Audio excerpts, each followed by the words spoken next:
Welcome to Trial Lawyer Review, a podcast for and about trial lawyers. We will tell the stories about trial lawyers good about every day in courtrooms throughout the United States for injury victims.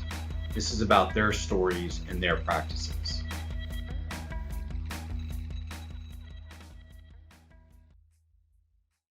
Hello everyone, I'm Jason Lazarus, your host for Trial Lawyer Review.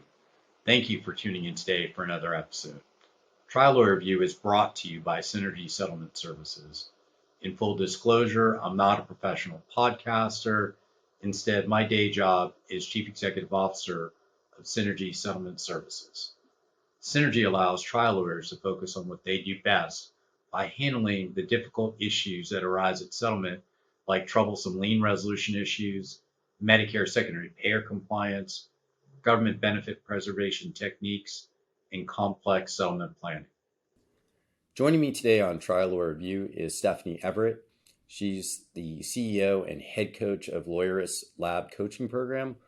Lawyerist is a team of lawyers, legal tech aficionados, business coaches, subject matter experts, kick-ass team members, champions for access to justice, and stewards changing the legal industry by guiding healthier businesses. Sounds awesome. They exist to help guide healthier small law firms and be the go-to resource for teams building better law businesses. And a little bit about Stephanie, read a little bit of her bio. She understands what it's like to practice law and run a business. She started her career at a big law firm before co-founding her own real estate litigation firm. As the managing partner, she watched her firm grow from 2 lawyers to a team of 20 people in just 7 years. Her passion for running a business led her to pursue coaching and consulting so she could help other lawyers who work hard but often felt stuck in their businesses. In 2016, she was tapped by a joint venture comprising the State Bar of Georgia, the Georgia Supreme Court, and Georgia's 5 law schools to design and launch Lawyers for Equal Justice, an incubator helping new lawyers start socially conscious law firms. Stephanie joined Lawyerist in 2018 and launched the Lawyerist Lab program. She is a co-author of Lawyerist's popular book, The Small Firm Roadmap, and the host of the Lawyerist podcast. She earned her BA from Oglethorpe University and her JD from Georgia State University College of Law. And I was really interested in having Stephanie as a guest because she's an expert on the business of running a law practice and co-authored a book on the subject. So Stephanie, welcome to Trial Lawyer Review. Thank you for joining me today as a guest. Yeah, thanks for having me. I'm excited to be here. Well, so there's an amazing amount of interesting content related to the concept of the business of running a law practice. So I want to skip a lot of the background questions and really get into the meat of the subject. There was something that I read that was a quote, and I really thought it was thought-provoking just as a starting point. And it's about lawyers. We help lawyers learn what law school left out, how to build, grow, and manage a law firm. And I thought that was so beautiful. One of my biggest regrets, I went to Florida State for law school, was they had a dual MBA program with a JD, and I didn't do it because I never thought I'd wind up in business, so to speak. But now that's all I do.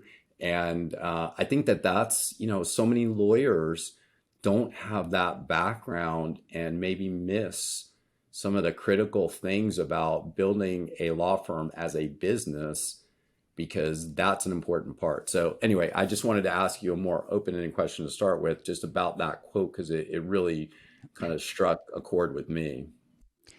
Yeah, and I think, to be fair, even if you had gotten that MBA, you probably still would have missed some of the day-to-day things that are really the points we struggle with. Like I work with lawyers. Let's just take hiring. Hiring is really hard. And in today's market, it's maybe even a little bit harder. But there was no HR class. No one taught us that there is actually a skill to hiring someone, to how you write your job descriptions. Like your posting needs to be a marketing piece that positions what you can offer and what you bring that's different so you can attract the right candidates. And then you need to actually interview people with an eye towards figuring out who's going to be a good fit for your team. Like I was probably told, maybe you were too, just by the people who trained me, figure out who you want to go have a beer with after work and hire that person.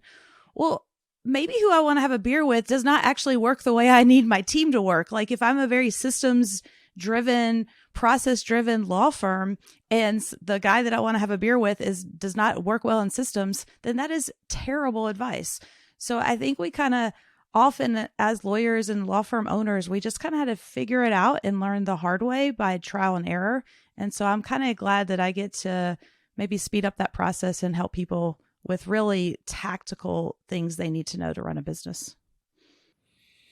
It's a great point. There's so much of that I've learned by trial and error the really hard way between my law practice and Synergy. So that definitely resonates with me, especially on the hiring side, because that's one of the areas where it really does make a huge difference when you hire the right person for the right seat. And when you get it wrong, it can be quite painful. Absolutely. So, yeah, one of the other things when I was doing the research for the podcast that jumped out at me was the idea of helping lawyers create their best business, that being a great trial lawyer is not enough. So I was wondering if you could share maybe the top 3 to 5 strategies you recommend for a personal injury law firm to create the best business experience for clients, or just to avoid general business issues overall. Yeah. I mean, I'd start with one piece of advice that I'd give to any business, which is like, you have to understand what it is you're trying to build. And it sounds so simple and maybe just like overused. And yet so many times when I ask an attorney, what is it you're building? What do you care about? What do you want this thing to look like? What do you want your life to look like? Like, are you building a business that supports the life you want to live instead of just, oh, I think I want to be my own boss, right? Because maybe I don't know what that necessarily looks like. And so one is to really get some clarity around what is this thing you want to build? How much money do you want to make and need to make? And what do you want your life to look like? Like I had someone yesterday that they're like, I want to work 4 days a week. I have people who are running their law firm from Spain every summer, right? Like all these things are possible in today's world, but you have to make it happen. And that starts with being really clear on what that goal, what that end point looks like. So that's probably number one. And then I think we get specific into PI firms.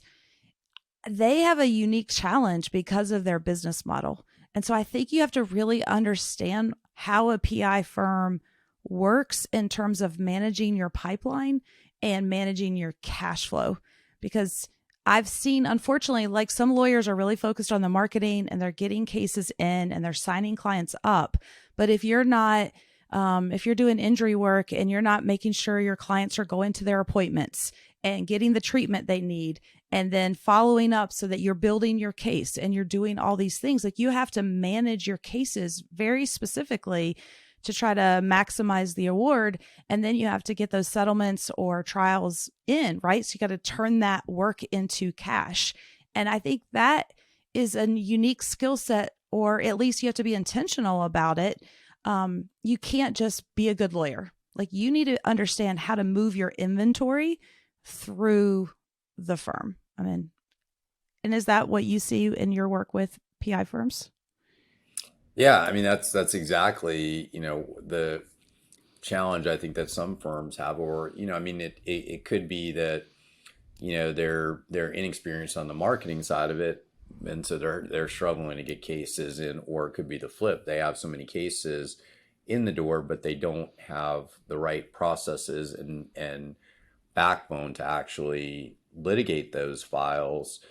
So it is the idea of having these a framework and a process for your business. I mean, it applies whether it's a company like Synergy, which doesn't practice law, or a law firm. I mean, any of those, and the idea of knowing what you want your firm to be. I would use the example of in Orlando, there's Morgan and Morgan, which is has become a national law firm. One of the largest. They say the largest personal injury law firm in the country. Are you looking to build that, or are you looking to be you and one other partner and a small team? Knowing what you want and how to position yourself correctly in the market is a big deal. Being here in Orlando, for example, when you have a firm like Morgan & Morgan that's spending such a massive amount of money on advertising locally, then you have to figure out, well, how am I going to get business in that market? Because you're not going to outspend Morgan & Morgan on TV. Yeah. And luckily you don't have to, right? Like you just need to understand what value you bring and then figure out a way to articulate that and put that message in the right place.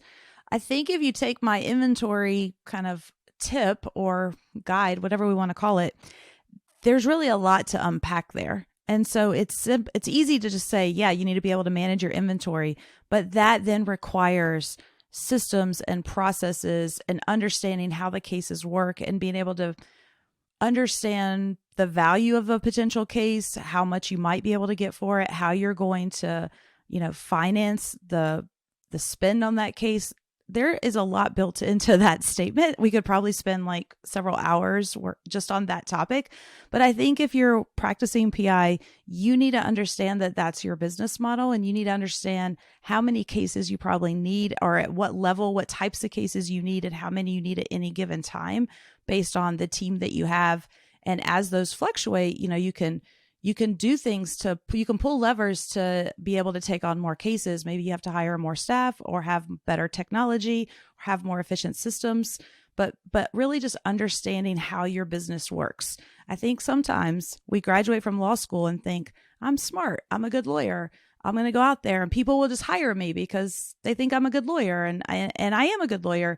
But unfortunately, when you're running a firm, you have to really understand how it works, how the sausage is going to get made, so that you can make sure, you make money and you're able to pay the bills, and you're maybe able to take those cases and turn them into money for your firm and the clients.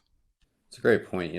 Especially the pipeline, and we actually internally do that for our lien resolution group, because we're monitoring how many files our folks are handling and how many they should be handling to get the optimal result for the injury victim, which is always our goal, is to get the deepest discount and negotiate and resolve that lien for the lowest possible dollar figure. But we're monitoring and measuring that. And it took us a while to figure out how we needed to do that and the metrics around it. But if you don't take the time to develop that information, that data, then you're flying blind. I mean, you might have some sense of what's going on, but unless you're measuring it, you really have no way to know if there are levers to pull that will help the law firm operate better as a business. Yeah. I mean, ultimately, your goal should be to remove friction, right? So you're looking for those bottlenecks, the roadblocks that are coming up, and you want to take it from both perspectives. Like, you want to sit in your client's shoes, first of all, is where you should always start, and say, what is my client experiencing when they come to hire me? They're hurt. They've never done this before. Maybe they've never even been to an attorney's office. That could be very intimidating. So you want to anticipate and think through, how can you make this as easy as a process as possible? How can you anticipate their questions? What are they scared to ask you? How can you give them that information in a really digestible way? And by the way, often and over again, we're like the chief reminding officer for our clients and often our team, because they'd hear it once, but that's not enough. And so you want to build your firm and your system and processes first with your client in mind, and figure out how you can make their experience amazing and wonderful so that they love you and they become advocates and they send you more work or send you their friends. And then you want to think about it from the back end on the business too.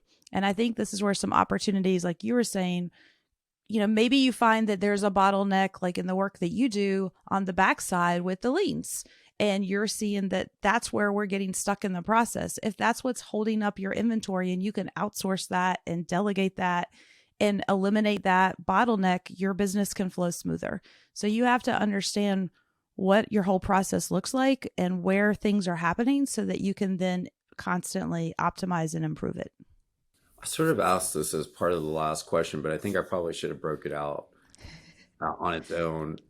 What are the strategies to avoid, negative issues cropping up in your business model? Because one of the things that I do presentations about, for example, is, avoiding ethics and malpractice traps when personal injury cases settle. But, I know from listening to another podcast that you were on, you had talked about billing and communication being very large sources of ethics complaints for law firms.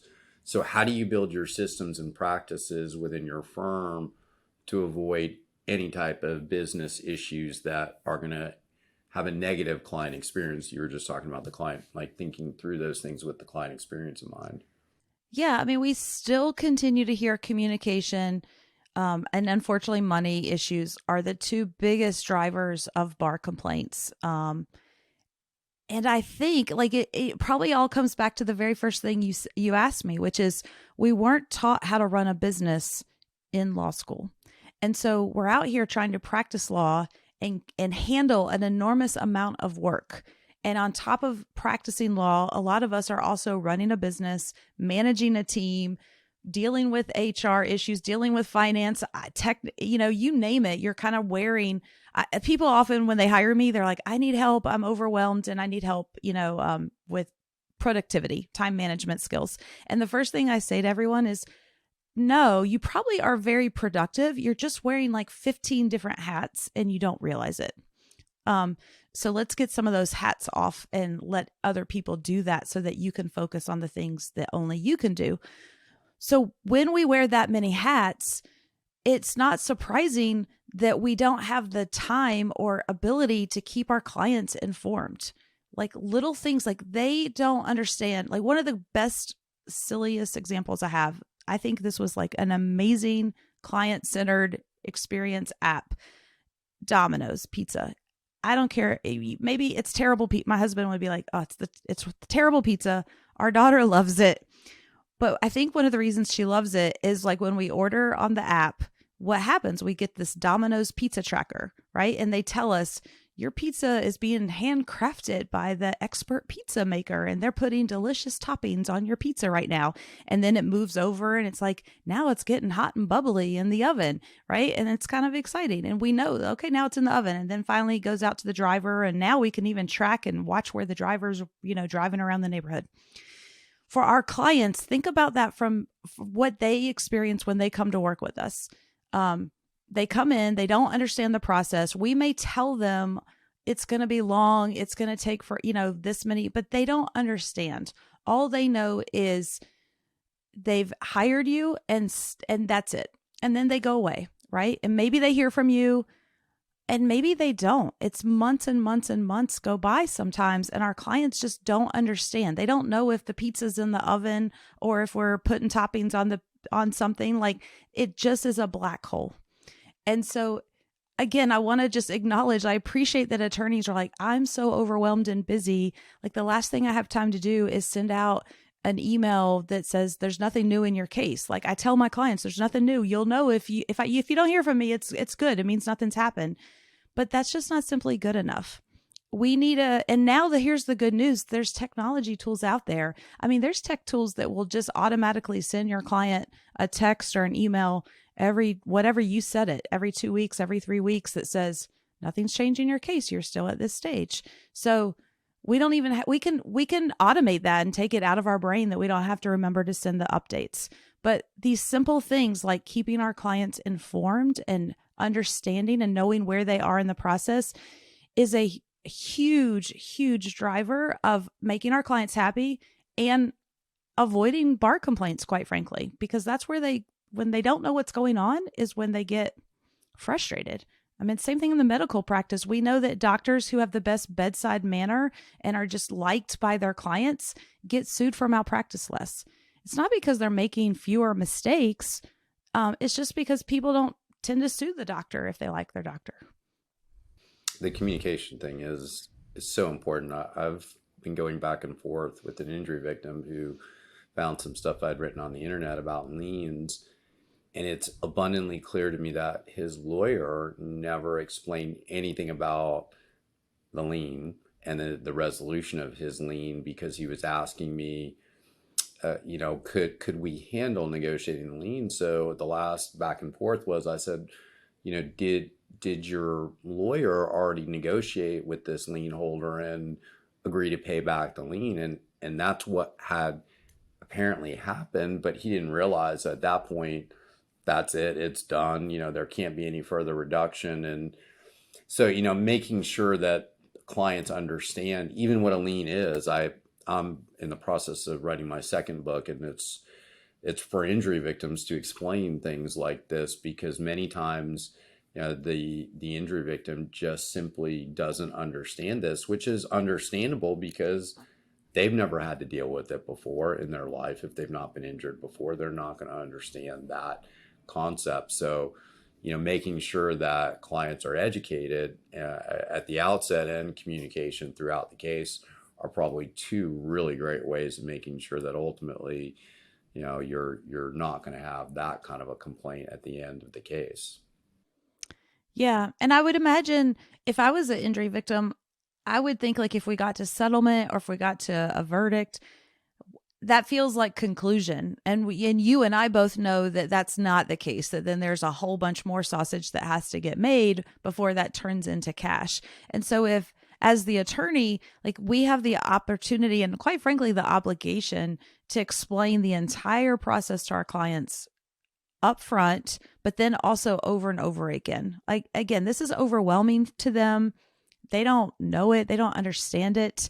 And so this is where, and maybe they take in information differently. So one of the guys on our staff who's a coach, but he also runs his own PI firm and he does coaching with us.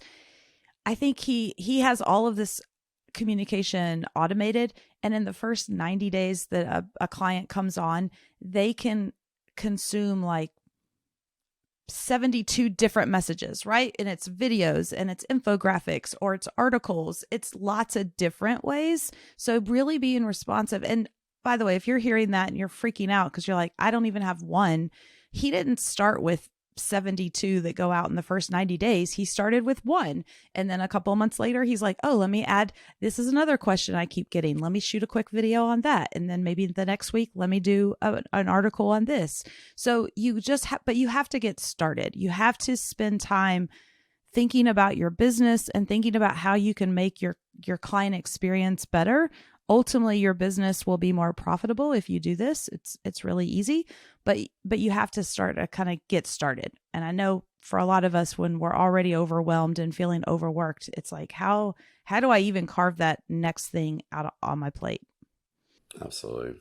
In doing my research for the podcast, I heard you talk about the practice of law being perceived as a profession, not a business. And I think we've already hit on it, but maybe there's some finer points there that you want to cover about what the problem is with the idea of it simply being a profession and law firms not operating as a business.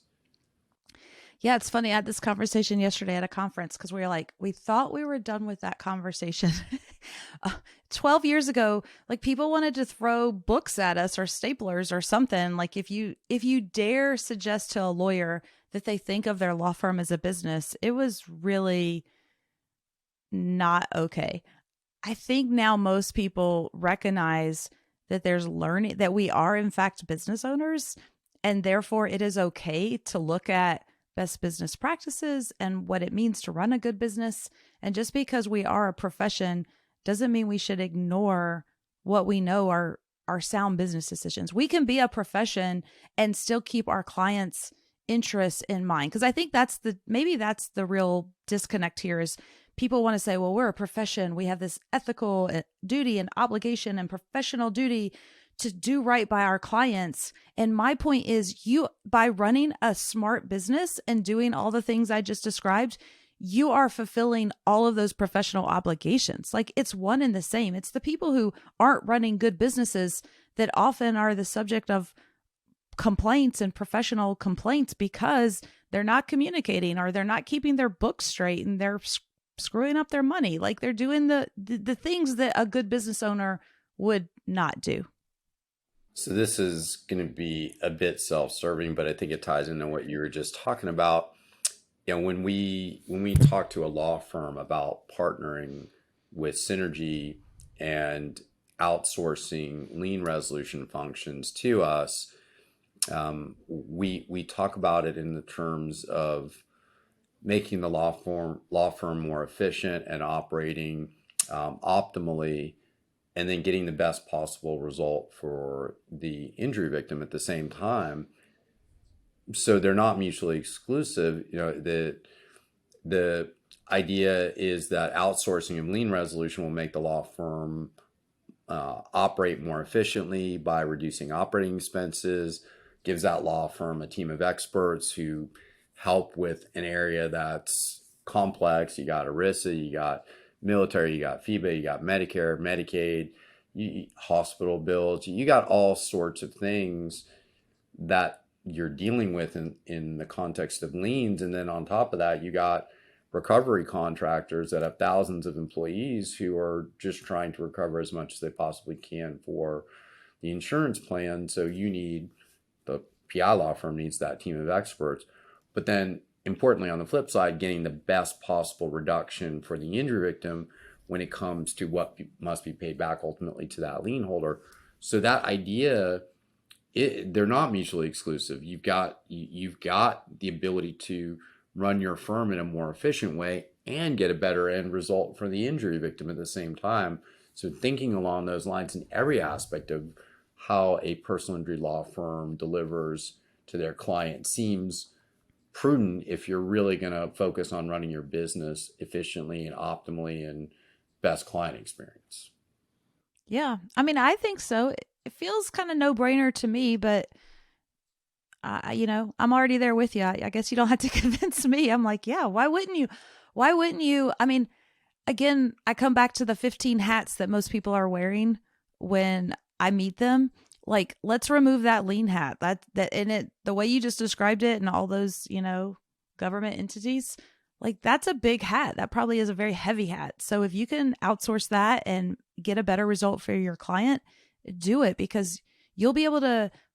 You will make more money. I don't know. Like, sometimes we have this idea that if we let go of work, somehow we're going to make less. Like, we have to be the ones to do it. And that's just not true.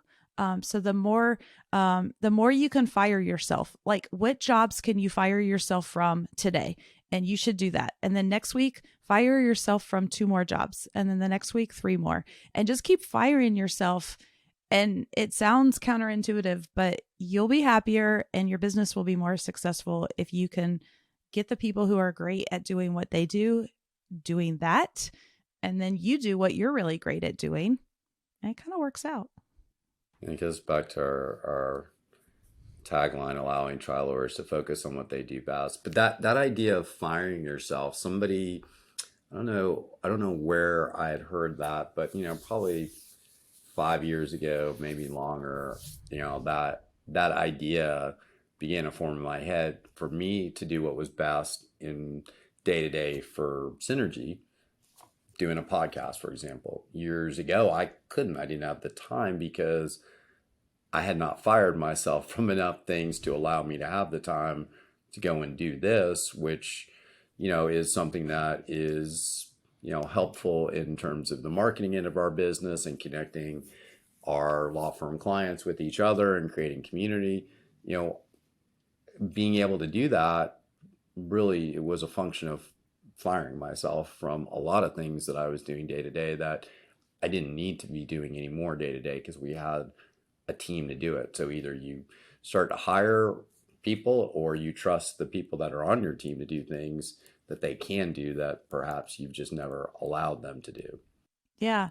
I mean, delegating is a beautiful gift to yourself and to your team, because you're empowering them, you're teaching them, you're training them and adding to their skill set. And I know, like, lawyers, we kind of suck at delegating. And we're scared to do it. But again, it's a little bit of an art. But if you can just remember that, yeah, they're not going to get it right the first time. Maybe it does. Maybe you can do it faster. Maybe you even do it a little bit better, but you should still delegate it. That's what I want you to hear. And you should still get it off your plate. Before we started the podcast, you and I were chatting a little bit, and you were telling me about a law firm that you had worked with that had gotten a $100 million verdict, which is an incredible result. but the idea that the law firm began to spin up and build the size of the law firm off of a single case, not specifically about the verdict, but what's the learning coming out of that kind of an experience that you think would be helpful to other personal injury law firms? Yeah, I think it was so again, this is the PI lawyer who also does coaching work for us and so works with other lawyers. And what he was able to do was when he got this case in 5 years ago, his firm was smaller, right? It was him, one other partner, and an assistant. And he recognized that this injury was pretty significant and had the potential to be a very big case. And at that moment, he didn't necessarily have the resources to support that case. And I feel like this is the kind of case that probably bankrupts some law firms, right? Because it probably feels like this is going to be my big win, but you've got to spend a lot to get there. Like there were a ton of experts in this case. It's a very expensive case to get to, and they were in trial for a month in this particular case. So his one partner has spent 11 months, the last 11 months only working on this case. When you have two guys and an assistant, like that's probably not possible. So 5 years ago, when he got this case in, he recognized he needed to do something different. And he started strategically building a business that would allow them to have the resources to take this case all the way to trial as he knew it was going to be. And so he started focusing on being client-centered. He hired a client happiness coordinator is one of the people on their team. I actually did our podcast. We did an episode with her and him on that. Like, what does she do? Her whole job is to keep their clients happy. And that looks like a lot of different things, but that's what he did. He's like, I'm going to double down on giving the best client experience I can. He also wasn't spending a ton on marketing. Like he couldn't compete in the Orlando market with Morgan & Morgan, but he knew if he gave clients communication and a great experience that they would continue to support him. And that's what's happened. So today, 5 years later, they've just gotten this amazing verdict. He also now has a team of 29 people because he's continued to organically build his company and his business by just being client-centered. So I think it's an amazing, I'm so happy for him and proud of him. And it's just an amazing success story, but it's a great example to other lawyers of being strategic and thoughtful about your business, how you're going to build your business, and then the follow through it takes. And now he's getting rewarded with the largest verdict we think in Connecticut history. So it's awesome. I had also heard you talk about something which I thought was a pretty important thing to chat about. And it was because we talked about communications and failing to communicate enough, but it was also the idea of making sure that you balance client communication time with heads down working time is, I think, what you called it, and setting appropriate boundaries as well as client expectations. Can you talk about maybe the 2 to 3 or 4 or even 5 of the best practices as it relates to that kind of concept, that idea? Yeah, I mean, you cannot multitask. That's the big news, right? We think we can, but our brain actually isn't able to do 2 cognitive functions at once. Instead, it switches back and forth. Like if you have a brief up on one screen and an email up on another, because we think we're very clever these days. We have multiple screens so that we can keep all these things. And then we think that we can do all these things at once, but we're not actually doing those things at once. So your brain starts to process the email. It thinks about the brief. It goes back and forth very quickly. But yet in that process, it actually slows down. And so they've done research on this and they're like, your IQ drops when you try to multitask. Like there's really fascinating research out there that says we're not good at, we can't do it. And we also know that when we get interrupted, for most people, it can take up to 23, 26 minutes to refocus our attention back on the task at hand. And so that means we have to be really protective of our focus time. We can't have email up while we're working on that very important brief or the demand letter or whatever it is. We need to have all the things shut down so that we can just focus on the task at hand and put our whole brain power and creativity and everything into that job. And so let's see, I got lost in my train of thought, but that's the first thing to know. Like you have to start with that. And so in today's world, it is hard. You can create that, but again, it just starts with being intentional. And so now, like the lawyers I work with, they train their clients to understand from day one, this is how I communicate and this is how I work. So guess what? If you email me in the middle of the day, you're not going to get a response in 90 seconds, maybe even 5 minutes, maybe even 4 hours, because I only check my email twice a day, because email is a tool for communication. But you didn't hire me to be a customer service rep. You hired me for my lawyer brain, which requires me to have focused time to actually do my work. So I have lawyers who now explain this to their clients.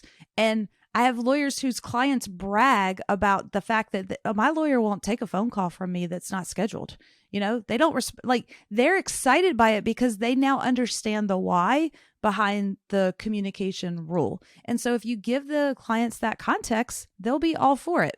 And so that allows you, so you don't do it in a vacuum, but then that allows you to set up your focus time, when you're going to have your heads down time, when you're going to process emails and how you process emails. And by the way, that's what you do. You don't live in your inbox all day. That's a terrible way. You're just giving your agenda over to 350 strangers or however many emails you get. And so instead, you process your email 2 to 3 times a day. Think of it like food, and never eat before you go to bed. And you only bite what you can chew, right? Those are your 3 rules. Just like eating, that's how you think of your inbox. It works. And by the way, it also works when you're now being proactive and doing what I said with creating those client communications, maybe automating client communications, keeping clients up to date on where their case is. We also know that when you do that, it significantly reduces the amount of incoming calls and emails your firm's going to receive.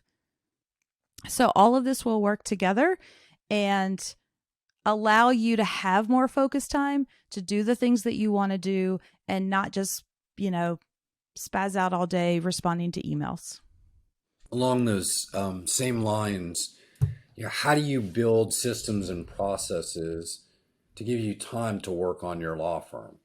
Because if you're not intentional about it, it's just simply not going to happen. Yeah, this is the hardest thing to do to get started. First, don't let it overwhelm you. But it's like an elephant, right? How do you eat it? 1 bite at a time. And so you just need to get started. So give yourself an hour, 2 hours, 3 hours a week. I want you to take that time, block it off on your calendar. That's going to be the time you spend working on your business. And you're going to protect that time just like you would a court date or anything else. Lawyers do a really weird thing in our head. We have this concept of billable time and non-billable time. I used to bill by 0.1, so I'm very good with timekeeping. And in our heads, we do a thing where we say, if it's not billable, it's not valuable. And so we think that only when we're working on billable work, client work, are we actually being, valuable or profitable to our business. And I'm here to tell you that if I said, hey, let's spend 10 hours building out a product that you could sell. Let's just use an example. Let's say I say you can sell that product for $5,000 and you'll sell 100 of them every month next year. Would you be willing to spend that 10 hours on that product and building it? Of course you would, because it's going to be very profitable, right? Like that's going to have a return that you're going to keep getting. And so here's what I'm telling you right now. Spending that 1, 2, 3 hours a week to get started working on your business, building these processes. You just start with the first one. Either it can be like the biggest bottleneck, or you could just pick something that sounds simple. Oh, let me just come up with let me come up with a communication that's going to answer some frequently asked questions on the front end. You pick, but every hour you spend on that work is valuable. It will help you be more profitable. So it is worth the investment, and you just have to make the time and make it happen, and also be smart about it and outsource when you can. So if one of the things is that you want to do is create an infographic for your clients, maybe you come up with the concept. well, then find somebody to create the infographic. It doesn't mean you have to be the graphic designer and do the things, right? Or have somebody else edit your videos. In today's world, it's so easy to find outsourced help, remote help. You can hire people by the project, or you could just get, VAs. Like, there's really no reason to not just get started. A couple more questions since we're coming towards the end of our time together. I saw the description of Lawyerist being a community built around the values or ideals of being intentional, entrepreneurial, empathetic, self-aware, adaptable, and tech-enabled. What are some of the reasons for a lawyer or a law firm to invest in a professional or business coach for their business? Yeah, great question. I think one, this is what lots of people do.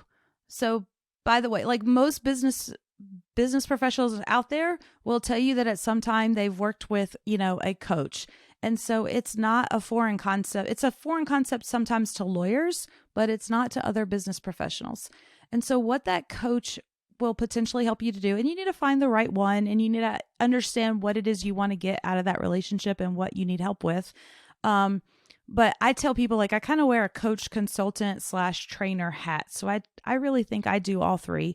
So sometimes my job is to help people understand, like, process their thoughts and their priorities. Like, maybe they have a couple of options and they're not sure which way to go with the decision, right? As the business owner, you don't always have someone to just go kick around ideas when it comes to your business and business decisions. So a coach can do that in a very structured way and help you process those decisions that you're making so that you can come to a better one.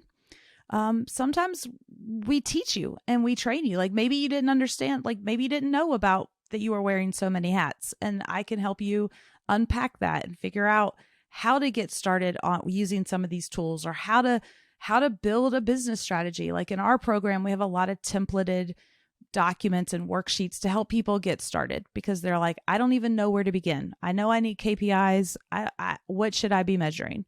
And so so I can provide content and actually help teach what, like what we said, what law school left out. And then there's an element of an accountability. Like sometimes I when I was practicing law and I knew I was going to get on the phone with my coach, I'd be like, oh, I better do that thing I said I was going to do, because someone's actually going to ask me and hold me accountable to doing that task. So let's just be honest. We all need that sometimes in our life. And so we do that role. And then in some programs like ours, you also get to connect with other business owners, other lawyers. And there's real comfort in hearing that you're not alone. You're not crazy. You're not the only one struggling. You're not the only one who's thinking about these things or trying to figure stuff out. And maybe somebody else just unlocked the thing that you've been working on. Or maybe it's just comforting to hear somebody else had that same issue. And so there's real power in community. Lawyers, by our nature, we have V's in between our name, right? Like it's always us versus somebody else. But outside of law, in the other business world, business owners come together all the time and learn from each other and collaborate with each other and help one another. And there's real power to doing that.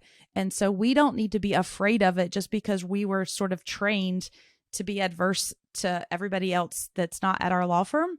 It's okay. Like, I'm not saying you have to go collaborate with your fiercest competitor, but you can find communities out there and you can learn even from other practitioners who are not doing PI. Maybe I see this all the time. We tend to think like, well, I should only connect with other PI lawyers.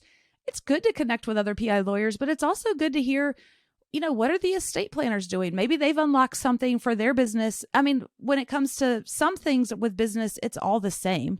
It's just how we position ourselves and our stories. I mean, contingency fee work, I'll give you, is different in that business model inventory I was talking about. But there's learnings you can pick up. Maybe, the estate planner figured out how to hire by using this really amazing interview question. And you would pick up from that. Like, that's shared knowledge that you guys can share, and it would be impactful. I could not agree more strongly with what you said about the value of peer advisement groups. I mean, I've been doing that to helped Synergy in my role as CEO for years and years and years.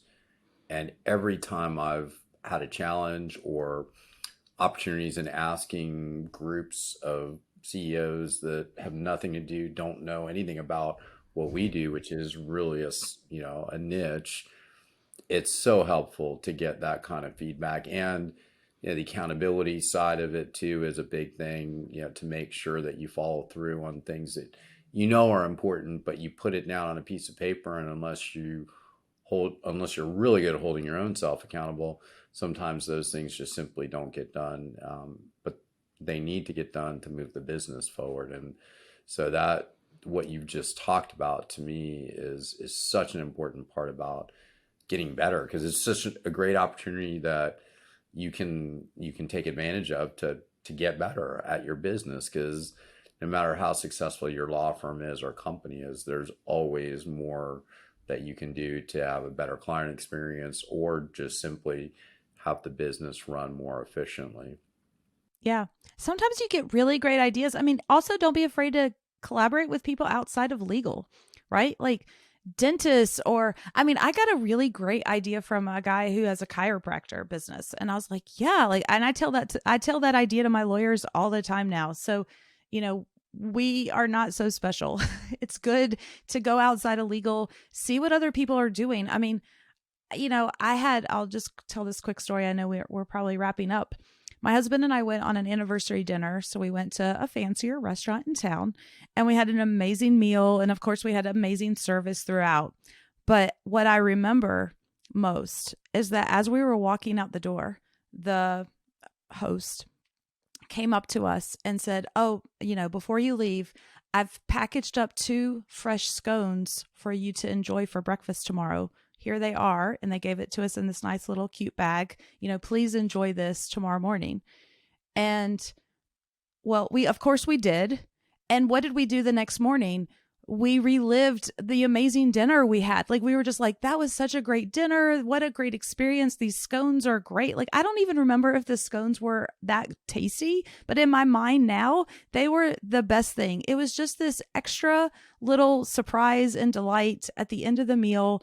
And it made us relive that experience and love that restaurant forever. What could we do as a law firm? Like, maybe it's not a scone on the way out the door, but how can you bring that same kind of special touch and surprise and delight to your clients so that they are talking about you and loving you, years after the fact? Great point. Last question. So I wanted to ask you about the idea of non-lawyer ownership of law firms. I know DC, Arizona, and Utah are areas where that's permissible, and I'm curious your thoughts about the future of the practice of law and how things may change, especially when you talk about it running as a business. If you start to have non-lawyer owners, then perhaps that shift is going to be a much more seismic shift coming down the road. Absolutely. I mean, I think it's coming. I think we're just starting to see it open up. I mean, I know the ABA kind of came out with this resolution over the summer and it tried to maybe squash it a little bit, but I think it's a temporary thing. I think I don't know how long it's going to be, but this is just going to continue to push forward and this change is going to happen, I think. And I think it's good for the practice ultimately. It will probably come with a new set of challenges, but I hope it means that we're better business owners, which allows us to deliver better services to our clients at the end of the day and serve more people. I mean, the reality is there are still so many people with legal issues who don't get help from lawyers. And that's just an industry-wide problem that we have to solve. I guess the point, so since I can't predict the future entirely, here's what I'm telling my lawyers is, you should be building now. Like, you should treat your firm, your business, as an appreciable asset, because it is. So, if you've read the book Built to Sell, it's a quick little easy read, but the concept is simple. Like, build this thing today as if you're going to sell it at some point. Even if the opportunities to sell at the time you're ready to do something different aren't quite where I predict they were going to be, your business will be better off at that point and all along the way, right? You're just going to build a better business. And so when I work with attorneys, we go through an exercise where they actually practice pitching their firm. Like, when are you going to pitch it? It's in 10 years. What are you going to say about your business? Why would somebody want to buy it? What is it going to be worth? And we go through a valuation exercise with them. And the reason I'm doing that is because I want them to start building that thing now. And so while I can't completely predict the future like I wish I could, what I can tell you is you will not be hurt by building your business in a thoughtful way with an eye towards having the opportunity to sell it one day. And I guess the last thing I'll say about that is we've actually been selling law firms our entire history. We just think of it different. We just don't call it that because it's like we promote an associate and we somehow say like, in that, but that is a transaction. So if you bring in a new partner, a new equity partner into your firm, guess what? You have just made a transaction. That was an equity change in your ownership of your business, and you get to decide if that person had to give you money and buy in for it. But that's how you should start thinking about it. And so there's still, even today, there are opportunities to sell your practice.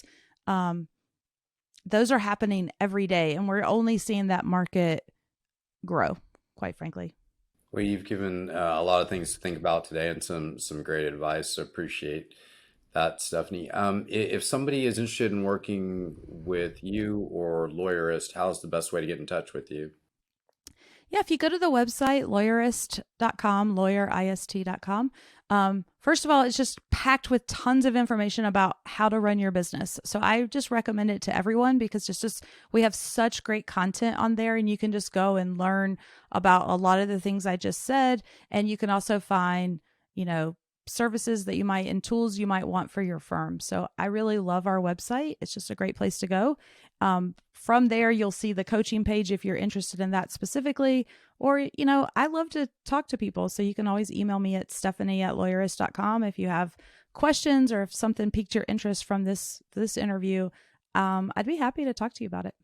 Well, thanks for joining me today, Stephanie, on Trial Lawyer Review, and we'll see everybody on the next episode. Thanks for tuning in to Trial Lawyer Review. You can find more at triallawyerreview.com and look for more episodes and more content coming in the future.